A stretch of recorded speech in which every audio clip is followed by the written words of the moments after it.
Welcome back to another episode of Rock Boys Football Thursday morning, heading into week 6. Time to update the ACC power rankings. And I feel like as we learn more about these teams, it's getting increasingly more difficult in terms of stacking these teams in the ACC. And I think that has to do with, a lot of these teams just lack consistency, especially towards the bottom half of this conference. Now, you look at the top half, I feel pretty dang good about some of the top teams in the ACC and where I have them.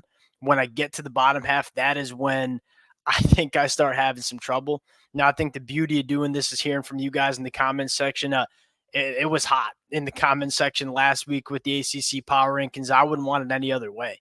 And the amount of support y'all continue to show to the boys means the absolute world. If you guys do enjoy the content, consider subscribing to the channel. Let it fly in the comment section. And without further ado, let's get into this one. Let's start at the top. Title contenders. I'm going to start with this.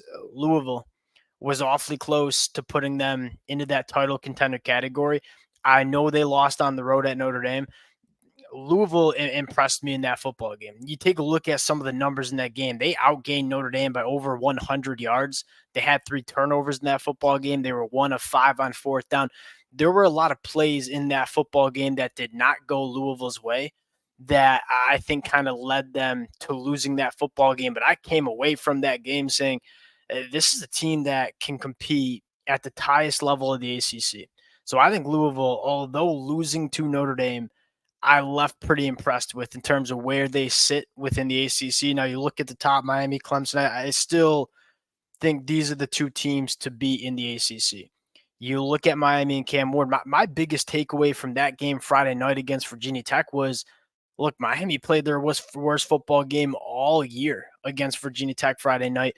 Those are the games that in the past the Miami Hurricanes lose. But having Cam Ward, having that difference maker at quarterback when you need a play in the fourth quarter, having a quarterback like him, it makes this team feel different. And like, it's not only Cam Ward. I feel like his confidence and his playmaking ability kind of permeates without I don't know if that's the right word, but it kind of translates to the rest of this Miami Hurricanes team. Like, when it is time to make a play, it does seem like this Miami Hurricanes team, you kind of feel confident that they'll make this play, as opposed to like 2023, 2022, when it was time to make a play. This team was rarely making those plays. I think they are, of course, checking the boxes along the lines of scrimmage. Look, Virginia Tech has one of the best pass rushes in the country, and although at times with a backup left tackle, Miami struggled in pass protection, I still came away pretty impressed in terms of what they were able to do on the offensive line. You look at Clemson, my biggest takeaway from Clemson playing Stanford was they didn't play very good on offense, but were still able to score 40 points. This offense is much more explosive than it was last year. That offense didn't have much rhythm on Saturday night, but because they can hit those explosive plays, even when they don't have rhythm, they can still run away in a football game. And you go back to Clemson in 2023, that's probably a game where you're sweating it out 24-21. Clemson kind of ekes out a win. This Clemson team with the newfound explosive playmakers on the outside, I think feels a little bit different. And we all know this Clemson defense is going to be very solid. I think Miami, Clemson, clearly those lead title contenders. The Louisville Cardinals, watch out for them. The next team I have kind of risers up the board, SMU. Now, SMU's kind of yo-yoed in my power rankings. Had them as a dark horse to start the season. Moved them down a tier after a sloppy start to the season, obviously, like messing around with Nevada week 0. Then they lose outright at home to BYU. Now, BYU is a top 25 team in the country now, but I think more importantly, it has to do with SMU. Brett Lashley mismanaged the quarterback situation. I think it was pretty clear that Kevin Jennings was the best quarterback on that SMU team. They continue to rotate the quarterbacks. Now they've gone with Kevin Jennings. You take a look at what they've done on offense the last couple of weeks. They've had an offensive explosion. I think they figured out the offense. You know what we really liked about SMU? I mean, Kevin Jennings at quarterback. Brashad Smith, I think the Miami Hurricane fans are missing that cat a little bit. They put him at running back, averaging over 7 yards per carry, just a little bit of a different level of juice than other players on the football field. They're starting to run the football better. They have 5 different pass catchers that have gone for over 100 yards, headlined by tight end RJ Maryland. Look, we knew SMU had the offensive firepower to look like they've had the last couple of weeks. Now it's getting put together. My biggest takeaway, though, is this SMU defense has been awfully impressive. Only 3 yards per carry allowed, that 16th best in the country, a 55% completion percentage allowed. That's 11th in the country. Now they give up the explosive play too much on defense, and that kind of results in the defense on paper not looking as good. But from a down-to-down basis, I think SMU's defense is pretty dang solid, and as they continue to figure out their, I wouldn't say identity, but their playmakers, as they continue to figure out the quarterback position and start putting it together on offense, I think this is a team that's kind of asserting themselves back as legitimate threat in the ACC. Pitt missed on them in the offseason. I wasn't very high on Pitt. I didn't think Pat Narduzzi was long as Pitt's head coach. I give Pat Narduzzi all the credit in the world. Like, this is a head coach that has won a lot of football games doing it his way for an awfully long time. He goes out and hires a new offensive coordinator, goes a little bit more to an explosive spread game at Pitt. They're playing a little bit faster. They're putting up points. I mean, you look at Pitt, they're scoring 40 points per game. That is 12th best in the country. Eli Holstein, 12 touchdowns to 2 interceptions.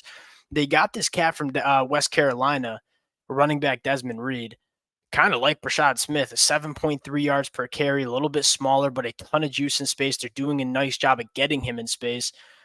This Pitt offense is different. Now, they still have some question marks, right? Pass protection, I think, is a question mark. The defense is not what we're normally used to seeing under Pat Narduzzi. That being said, when you can score points like Pitt has, and they have some impressive wins on the season against Cincinnati, against West Virginia, in a landscape of the ACC where you start getting into this kind of territory, you might say, and there's not a ton of teams that you trust, like Pitt is emerging as one of those teams that we might be trusting. Last team in the dark horse category, Syracuse, think they have one of the best quarterbacks in the ACC. Now, Kyle McCord putting the ball in harm's way a little bit more than you would like the last couple of weeks. This team's got a lot of firepower on offense. Like, they got a veteran offensive line. They got a solid running back in the Quinn Allen, Pena, Aronde Gaston, some difference makers on the offensive side of the football. And again, in a landscape of the ACC where there's not a ton of quarterbacks that I trust from a week-to-week basis, Kyle McCord might be one of those quarterbacks that I'm starting to trust a little bit. Going down to the teams to watch, I'm going to throw Virginia Tech there again. Virginia Tech was a team that I had as a dark horse candidate to start 2024. The consistency has been brutal for Virginia Tech. But you're at least in the second half against Rutgers, and then that whole game against Miami, like, yeah, we said Miami probably didn't play their best football. Virginia Tech played pretty dang good football there. You're starting to see this team look like what we expected them to look like to start 2024. They have a very talented, dynamic quarterback in Kyron Jones. They got one of the best running backs in the conference in Bayshell Tootin, and they have a pass rush that might be the best pass rush in all of the ACC, and I'm including Miami and Clemson into that category.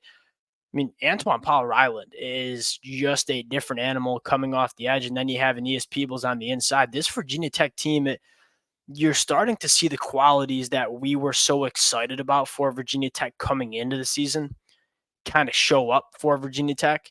So I'm going to put them as a team to watch, but they potentially could be working their way up to that dark horse category. I just want to see a couple more games of Virginia Tech playing the way I think they're capable of. Boston College obviously played without Thomas Castellanos. That wasn't good. You know what I mean? I think we all knew that Thomas Castellanos is kind of the piece that makes this Boston College offense run. I think they have a solid defense. When Thomas Castellanos is healthy, I think they can put points up on the board. I think this is a fair spot to have BC, and quite frankly, Georgia Tech in a very similar category. You could have, I guess the frustrating part with Georgia Tech is there are games where Georgia Tech plays as a legitimate dark horse in the ACC. Then there are some games that not so much. And again, I think we put a lot of stock in that win against Florida State week 0. You look at that win against Florida State, I don't know how impressive it is anymore. This team still has a lot of firepower as well. And again, defense, rocky at times, but this is a Georgia Tech team that, again, can play at the top end of the ACC when they want to.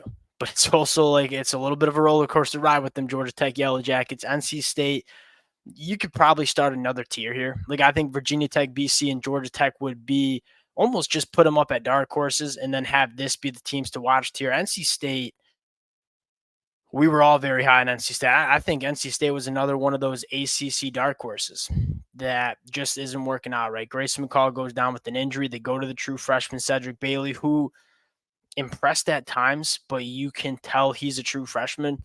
I think the most concerning stat coming out of that NC State NIU game is NC State had 176 yards of total offense.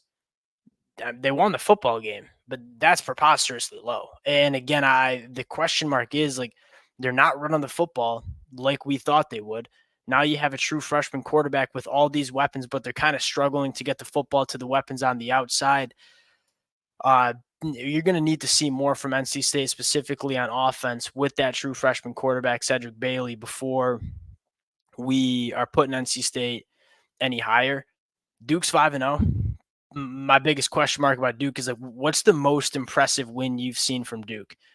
Was it going to overtime on the road against Northwestern? Was it the 5-point win against UConn, or was it the 1-point win against North Carolina where you came back down 20-0, I believe?